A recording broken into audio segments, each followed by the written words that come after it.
নবীজির জামানায় একজন ব্যক্তি জিনা করছে, মুসলমান, আয়েশা নবীজির কাছে বলছে, ইয়া রাসূলুল্লাহ ইন্নী কাদ জানাইতু, আমি জিনা করেছি, আমি এক নারীর সাথে ব্যভিচার করেছি, ফাকিম আলাইয়া, শরীয়তের যেই বিধান আমার উপরে সেটা কার্যকর করেন, আমার দুনিয়ার শাস্তি দিয়ে দেন, আমি তওবা করতে চাই যেন আমার আখিরাতে আমি মুক্তি পাই, আমি ভুল করে ফেলছি। খোদার কসম বাপ, নবীজি 3 বার বলছে, আমার কাছে এই কিতাব এখনো গাড়িতে আছে, ও আমার সাথে রাখো, না না আরো লোক আছে আমার লোক, রাখো, আমার কিতাব এটা নিয়ে আসুক দরকার হলে, এখন দেখাই।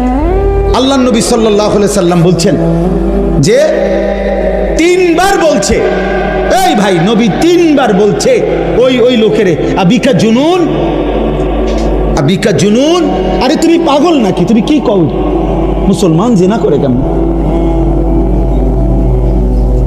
3 বার বলছে নবী। এই বাপ, একটা ছেলে শোনো বাপ, নবী 3 বার, মানে নবীজি অবাক হয়ে গেছে, আরে এতে কি কয়, আবিকা জুনুন, তুমি কি পাগল নাকি, তুমি এটা কি বলতেছো? এরপরে আল্লাহ নবী সাল্লাল্লাহু আলাইহি সাল্লাম বলছে সাহাবাদেরকে, সাহাবারা তার মহল্লায় যাও, খবর লাগাও সে কোনো প্রতিবন্ধী কিনা, মাথায় সমস্যা কিনা, সে এটা কি বলতেছে। সাহাবাই কেরাম এরপরে খোঁজ খবর নিয়ে আইসা বলছে, ইয়া রাসূলুল্লাহ, না সে প্রতিবন্ধী না, সে পাগলও না, সে সুস্থ স্বাভাবিক এবং সে বাস্তবিক অর্থেই জিনা করছে। আল্লাহ নবী সাল্লাল্লাহু আলাইহি সাল্লাম সাথে সাথে বলছে, ফারজুমুহু, সে বিবাহিত, অতএব তাকে পাথর মেরে হত্যা করো। সাহাবারা পাথর মেরেই তাকে হত্যা করছে,